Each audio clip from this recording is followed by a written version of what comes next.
വെറും 90 മിനിറ്റ് കൊണ്ട് ഒരു വട്ടം ഇത് ഭൂമിയെ വലംബിച്ചു തീർക്കും. ഇതിനോടകം ധാരാളം ബഹിരാകാശ സഞ്ചാരികൾ ഈ നിലയത്തിൽ താമസക്കാരായി വന്നിട്ടുണ്ട്. നമ്മുടെ ഭൂമിയിൽ നടന്നുകൊണ്ടിരിക്കുന്ന പല സുപ്രധാനങ്ങളായ സംഭവങ്ങളും ഈ നിലയം നിരന്തരം ചിത്രീകരിച്ചുകൊണ്ടേയിരിക്കുകയാണ്. 100-ലും അധികം ഗവേഷണ കിലോമീറ്റർ അകലെ സ്ഥിതി ചെയ്യുന്ന ഭ്രമണപഥത്തിലാണ് ഈ നിലയം ഭൂമിയെ വലം വയ്ക്കുന്നത്. 15 രാജ്യങ്ങൾ കൂടിച്ചേർന്ന് 1998 മുതൽ 2011 വരെയുള്ള വർഷങ്ങളിൽ പല ഘട്ടങ്ങളിലായി നിർമ്മിച്ച ഈ നിലയം മണിക്കൂറിൽ 28,000 കിലോമീറ്റർ വേഗതയിലാണ് ഭൂമിയെ വലം വയ്ക്കുന്നത്. അത് കട്ടിലാണ് കിടന്നുറങ്ങാറ്. എന്നാൽ ഇവിടെ അത് സാധിക്കുകയില്ല.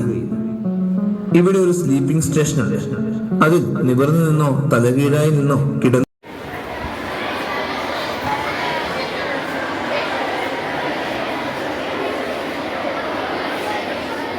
ബഹിരാകാശ നിലയം തൊടുന്ന ആദ്യ ഇന്ത്യക്കാരനുമായി ചരിത്രത്തിൽ കയ്യൊപ്പിട്ട് ശുഭാംശു ശുക്ല ഭൂമിയിൽ സുരക്ഷിതമായി തിരിച്ചെത്തിയപ്പോൾ ഇത് നമ്മുടെ രാജ്യത്തിൻ്റെയാകെ ആനന്ദമായി മാറുന്നു. ആക്സിയം 4 ദൗത്യത്തിലെ സഹയാത്രികരായ Peggy Whitson, Slawosz Wisniewski, Tibor Kapu എന്നിവരോടൊപ്പമാണ് ശുഭാംശു അഭിമാന നേട്ടം കൈവരിച്ചത്. സോവിയറ്റ് യൂണിയന്റെ സോയൂസ് പേടകത്തിൽ 1984 ഏപ്രിൽ 3 യാത്ര പോയ രാകേഷ് ശർമ്മയാണ് ശുഭാംശു ശുക്ലയ്ക്ക് മുൻപ് ബഹിരാകാശത്തെത്തിയ ഏക ഇന്ത്യൻ പൗരൻ. ശുഭാംശുവിന്റെ നേട്ടത്തോടൊപ്പം ഇന്ത്യൻ ബഹിരാകാശ ഗവേഷണ സ്ഥാപനം